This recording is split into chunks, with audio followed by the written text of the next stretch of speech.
ये Jan Suraaj core committee की पहली बैठक में कई महत्वपूर्ण प्रस्ताव पारित हुए। संविधान, झंडा और प्रचार समिति पर बनी सहमति।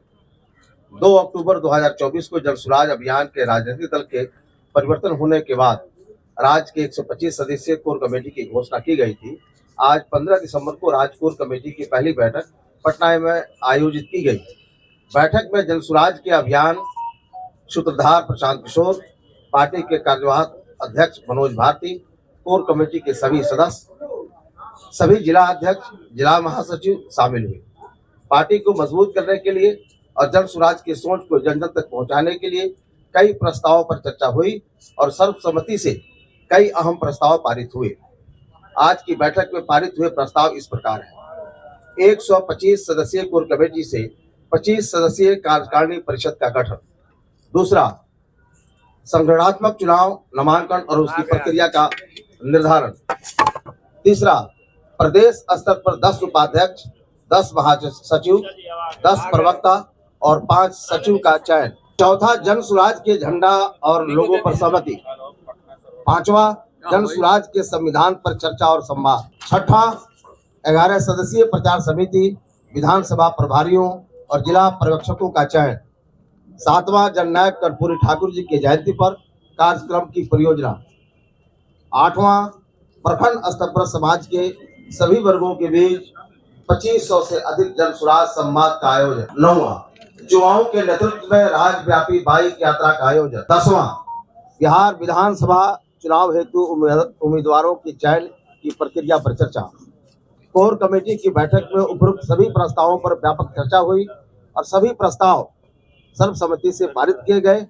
सभी सदस्यों ने एक स्वर में कहा कि जनसुराज के विचारों को बिहार के सभी वर्ग के लोगों तक पहुंचाना है और बिहार में एक नई राजनीतिक व्यवस्था के माध्यम से अगले 10 वर्षों में बिहार को देश के 10 अग्रणी राज्यों की श्रेणी में शामिल कराने के सपने को साकार करना है। जनसुराज कोर कमेटी की पहली मीटिंग आज हुई और इसमें जो निर्णय लिए गए वो आप सबको आफाक साहब ने बता दिया है।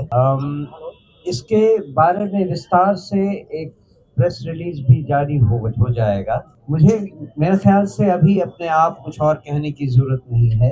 आप अगर कोई सवाल करना चाहें तो हम उसका जवाब देने के लिए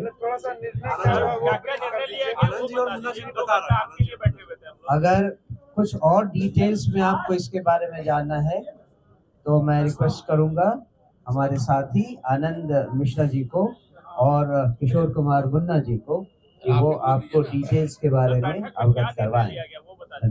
एक सर बहुत इंपॉर्टेंट चीज है जो शायद आप लोगों को छूट रहा है, मैं आपकी नोटिस में लाना चाहूंगा। वो है ये हमारा आज ये रिलीज हुआ, ये एक्सेप्टेड जो हम लोग के झंडे का हमारा जो सिंबल तो खैराएगा, लेकिन जो पार्टी के लिए जो हमारे पार्टी का निशान है वो ये जो इसमें कि बाबा साहब भीमराव अंबेडकर जी और महात्मा गांधी जी की चित्र के साथ अब ये हमारा ऑथोराइज्ड इंसिग्निया है जो कि आपको हर जगह नजर आएगा। इसके अलावा जैसे बताया गया कि हमारी अब राजनीतिक तौर पे जो हमारी स्पीड है जमीन पे वो आपको बढ़ते नजर आएगी। करीब 500 से ज्यादा सभाएं अलग अलग तरीके से अलग अलग क्षेत्रों में हर एक ब्लॉक पे हम स्टार्ट करने जाने वाले हैं। और एक अच्छा और एक अट्रैक्शन भी है जिसमें मैं खुद ही पूरे बिहार का जिस तरह से प्रशांत जी का पद यात्रा चल रहा है उसी तर्ज पे हम लोगों का एक बाइक यात्रा स्टार्ट हो रहा है जो कि पूरे बिहार को कवर करेगा। करीब 100 लोग डेडिकेटेड बाइकर्स, तो मैं तो उनको जनसुराज कमांडोज कह रहा हूँ क्योंकि मैं खुद ही लीड कर रहा हूँ उनको। तो ये हर एक ब्लॉक तक पहुंचेंगे और 20,000 किलोमीटर से ज्यादा हम लोग इस बाइक का पूरा कंप्लीट करते हुए इसका हम एक बहुत बड़े प्रोग्राम में इसको कंप्लीट करेंगे। और इस बाइक के दौरान में चलने के दौरान सिर्फ बाइक चलाना मकसद नहीं है, बहुत सारे मैसेजेस इसमें समाहित है।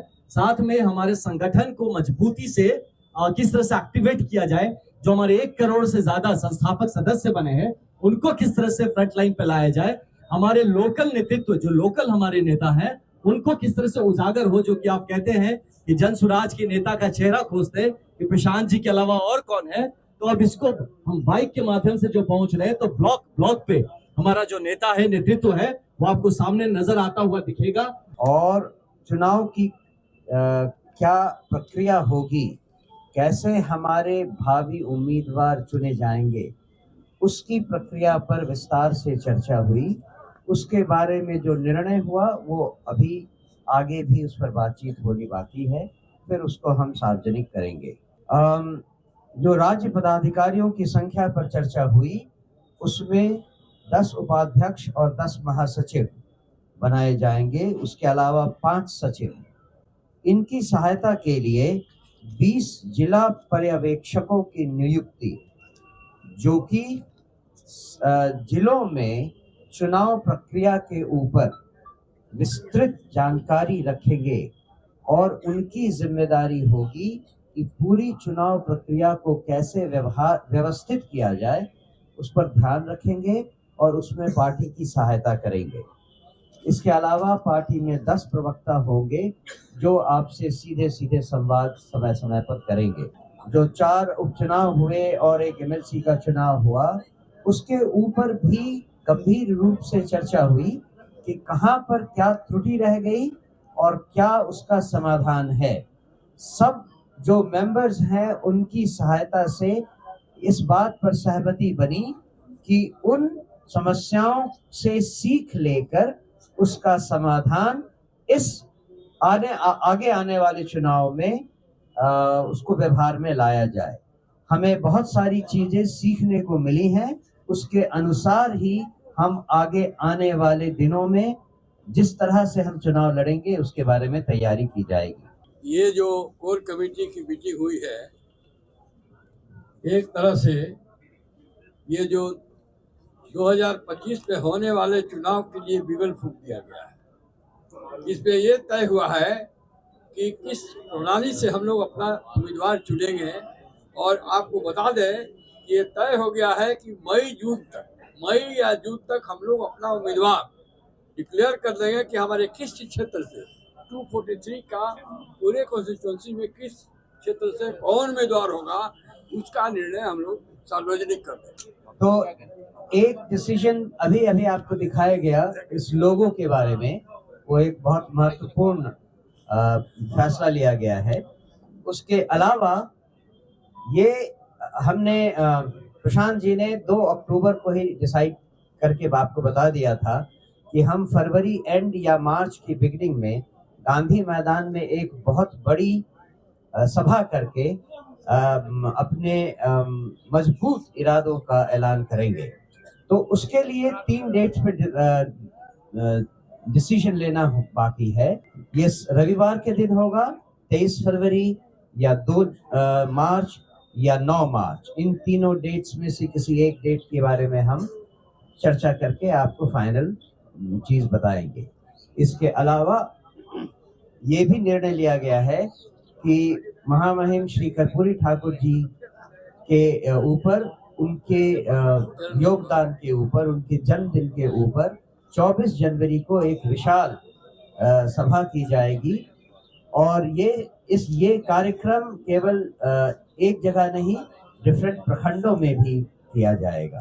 चर्चा हुई है स्मार्ट मीटर को भी लेके, तो सिर्फ ऑफिस में बैठ के चर्चा ही करेंगे या जो समस्या से कंज्यूमर जूझ रहे हैं उनके लिए आंदोलन पे भी उतरेंगे? आपने सुना कि 2 महीने के अंदर हम संगठन को इतना मजबूत कर देंगे, हम इतना ताकत उसमें भर देंगे, इतना ऊर्जा दे देंगे कि जब प्रशांत किशोर जी गांधी मैदान से जब कहेंगे तो लाखों लोग खड़ा होकर, जिला हो, प्रखंड हो या राज्य मुख्यालय हो, उसके समक्ष खड़ा होकर उसको घेराव करने का काम, वो आंदोलन चाहे जो भी करना पड़े, सुधार करने के लिए जो भी कार्यक्रम चलाना पड़े, वो प्रशांत किशोर जब घोषणा करेंगे तो आप समझिए कि वो बड़ा रैली होगा, आज तक का सबसे बड़ा रैली होगा। गांधी मैदान का साधारण रैली नहीं होगा, वो बड़ा रैली होगा। जी, जैसा कि अभी हमारे सूत्रों ने बताया कि प्रशांत जी ने कहा कि आप ही के पैसा से जिला परिषद के लोग जीत गए हैं और 40% के जगह 60% घूस उठा रहे हैं। तो अभी जिला परिषद में ये हाल है, तो जब सत्ता में आप आएंगे तो क्या होगा? नहीं, उसका आपने यदि ये सुना है, आपको कौन आदमी का वो ऑफ द रिकॉर्ड है, ये कहीं कहा नहीं गया है, इसलिए आपको बोला है क्या? नहीं, जो बोला है गलत है। नहीं, अंदर जो बातचीत हुई है, सर, हमारे भी सूत्र ही बता रहे हैं। सुनिए, अंदर यदि बातचीत हुई तो कैमरा भी आपका वहाँ रहता, क्या बाहर जो हम लोग जो अरे सर, निर्णय हुआ कैमरा अलग छोड़ दिए ना, हमारे सूत्र ही बता रहे हैं। नहीं, सूत्र का सवाल नहीं, सवाल ये है कि जो स्थिति है आज राज्य में कोई खंडन करिए, खंडन कीजिए। नहीं, प्रशांत किशोर जी ने जो कहा है वो व्यवस्था बिहार का बिल्कुल हकीकत है, क्योंकि एक आदमी के जीतने से, एक आदमी के एमएलए बन जाने से कोई व्यवस्था का परिवर्तन नहीं हो सकता है। और जन स्वराज उसके लिए काम नहीं कर रहा है, कोई एमएलए सिर्फ बना देना, सरकार बना देना, उसके लिए जन स्वराज नहीं है, क्योंकि ये व्यवस्था सरकार से ही बनेगी। इसीलिए प्रशांत किशोर जी उस और भी संसदीय के और भी अपना कदम बढ़ा रहे हैं। लेकिन सवाल यह है कि हम जो काम कर रहे हैं वो बड़ी कठिन चुनौती है। प्रशांत कहते भी हैं कि ये कठिन चुनौती है, इसीलिए जन स्वराज के लोगों ने इस संकल्प को अपने हाथ में लिया है। तो ये तय मानिए कि एक आदमी जिस तरह एक जिला परिषद का अध्यक्ष बन जाएगा, तो आप क्या सोचते हैं जो व्यवस्था बना हुआ उसमें भ्रष्टाचार नहीं होगा? एक जन स्वराज का एमएलए बन जाएगा, तो आपको क्या लगता है भ्रष्टाचार बंद हो जाएगा क्या?